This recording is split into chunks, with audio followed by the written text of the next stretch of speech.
Vamos a dar inicio con el doctor Jaime García Chávez.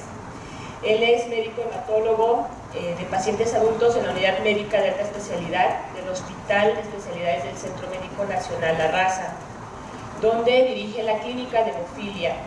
Ha participado en la elaboración de guías de práctica clínica para el diagnóstico y prevención de la enfermedad tromboembólica venosa. Su labor de investigación en el área de hemofilia está orientada a la epidemiología y la capacitación del personal del área médica. Creo que todos lo conocemos, no es para nosotros nuevo que esté como profesor, y nos va a dar el tema de manejo de la trombosis venosa profunda, un estado del arte. Gracias a todos por estar aquí. Para empezar, algunos datos numéricos de qué tamaño es el problema de la enfermedad tromboembólica en el mundo. Miren ustedes, hay varias formas de darnos una idea de cómo está el problema. La incidencia, más o menos 1 a 2 por cada 1000 personas por año en Europa, o 2 a 3 nuevos eventos por minuto. Imagínense, 2 a 3 eventos por minuto. Estas mediciones son en Europa, pero seguramente podríamos generalizarlas. Las principales complicaciones, desde luego, el síndrome postrombótico, que es una situación como estética y de luego de bienestar para el paciente. La mitad más o menos de los pacientes hacen esto, y vean ustedes el asunto de la muerte. Una trombosis venosa profunda se relaciona con la muerte cada 2 minutos en Europa.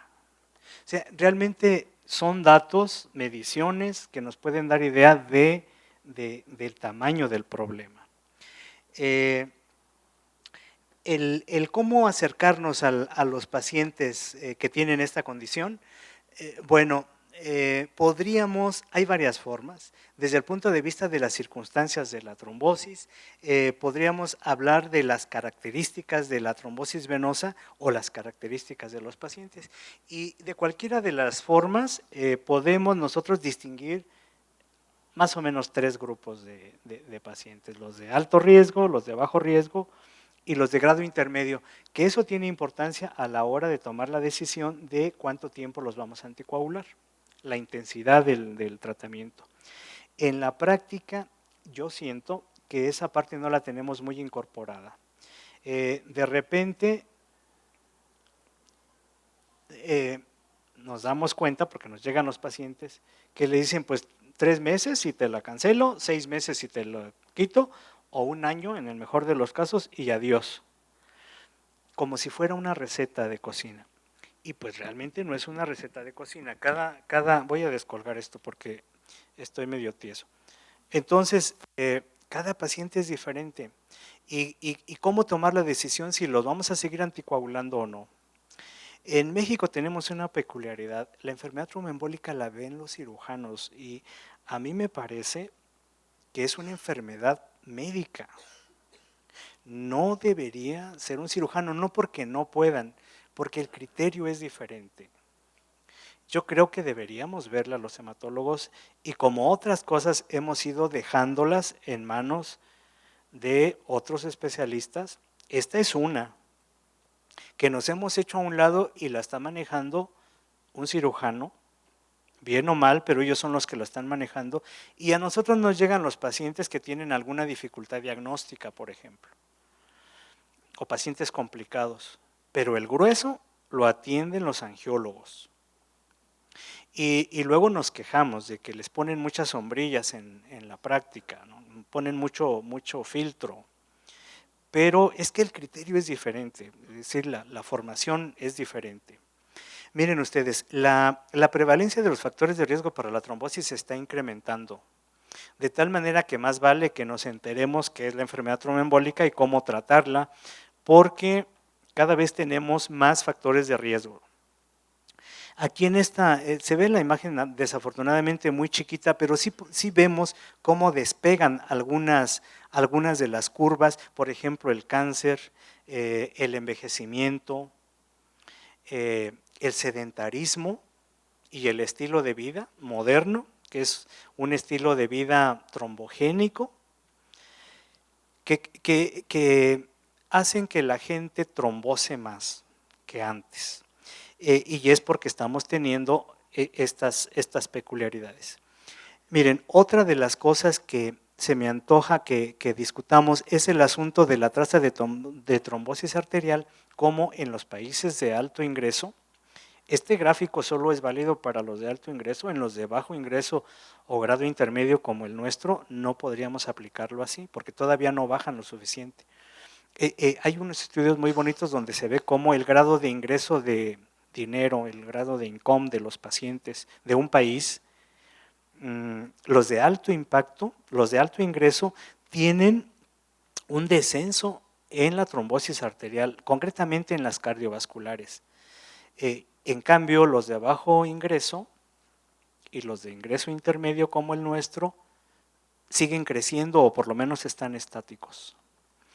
Ese problema se ha ido resolviendo básicamente atacando los factores de riesgo. En el caso de la trombosis venosa, los factores de riesgo están aumentando. Entonces, miren, aquí está el comparativo. Vemos en el lado, por ejemplo, el infarto del miocardio, cómo hay una pendiente un poco a la baja, media lenta, es una pendiente discreta, pero tiende a bajar. Y el caso de las trombosis venosas tienden a subir. Y bueno, pues eso más vale que lo tengamos en mente. A la hora que vemos nosotros los pacientes en donde trabajemos, los pacientes con factores de riesgo, podemos tener una libretita y palomear si tienen o no los factores de riesgo que todo mundo conocemos. Muchos pacientes con factores de riesgo no tienen profilaxis. Y luego decimos, pues se me murió el paciente que se iba de alta mañana, ¿quién sabe de qué se moriría? Eso nos pasa a todos. Digo, vamos a tener que aceptar eso porque es una realidad que no podemos negar. La tromboprofilaxis es una causa de mortalidad que adquiere el paciente nada más por ingresar a un hospital. En buena medida porque no hacemos tromboprofilaxis, no sé por qué, yo francamente no sé.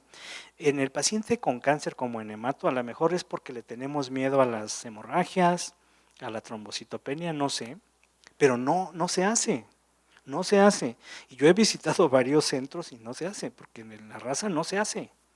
Ustedes me dijeron, es que además es una escuela, ¿no? Es un lugar donde se forman residentes, tienen sus factores de riesgo, todos los conocemos. Bueno, pues no usamos profilaxis. Bueno, el asunto de la obesidad, ¿no? Que es un problema muy de actualidad. Miren, los criterios de Hills para saber si A causa B, la obesidad los cumple casi todos. Si la obesidad nos da trombosis, es causal. Si le aplicamos los criterios de causalidad, pues sí, la respuesta tendría que ser sí, porque cumple casi todo. Es decir, alguien con obesidad va a trombosar. La probabilidad de que trombose es altísima. ¿Y por qué no les damos protección cuando están internados? Pregunta. Miren, la obesidad y el riesgo de trombosis se ha medido desde hace muchísimo tiempo. Aquí, por ejemplo, vemos las citas en distintos años, con distinto número de individuos, 19,000, 57,000, 6,000, 18,000, En todos el riesgo está incrementado, en todos. Es decir, eso no es pues una novedad, sin embargo no lo hemos incorporado a la práctica. Sabemos que eso es verdadero, porque la asociación sí es directa y es causal, pero no hacemos gran cosa. Miren, en gráficos, un paciente, por ejemplo, aquí hasta al índice de masa corporal de 27, un poquito antes, 25, está en el riesgo normal, pero en la medida que va aumentando la masa corporal, bueno, este también es un criterio de causalidad. Si yo pienso que A causa B, en la medida que yo aumente A, pues va a aumentar B. Es lo mismo, está incrementándose A, bueno, pues se incrementa B. Es una relación causal de las fuertes. Entonces, ¿por qué no hacemos profilaxis? Ahorita este concepto me encantó, lo de la inmunotrombosis, de cómo la célula grasa es una glándula, en realidad secreta un montón de citocinas proinflamatorias, por eso se considera la obesidad como un estado inflamatorio, y como buen estado inflamatorio pues nos eleva un montón de cosas que dan trombosis. Esta sería como una explicación ya de las ciencias básicas de por qué la obesidad da trombosis. El adipocito es una glándula prácticamente grande o muy distribuida, entre más tengamos peor, y luego si empieza a acumular fibrosis, bueno, empieza a incorporar macrófagos al interior y entonces hace un tejido inflamatorio, fibroso, difícil de mover, sobre todo en la cintura, es donde más se instala, y bueno, desde hace años se sabe que eso es un factor de riesgo para infarto del miocardio, hace años de eso no es novedad. Lo nuevo es que ya se saben cuáles son las citocinas y qué rutas y todo, pero la asociación se conoce desde hace muchísimo tiempo. Entonces, si alguien tiene una cintura así muy grande y cae en cama más de 3 días, ¿por qué no le damos profilaxis? Si sabemos que puede trombosar. Otra reflexión. La gente que hace trombosis arterial, antes pensábamos que el que hace trombosis arterial tiene unos factores de riesgo diferentes a los factores de riesgo para trombosis venosa, y pues ahora cada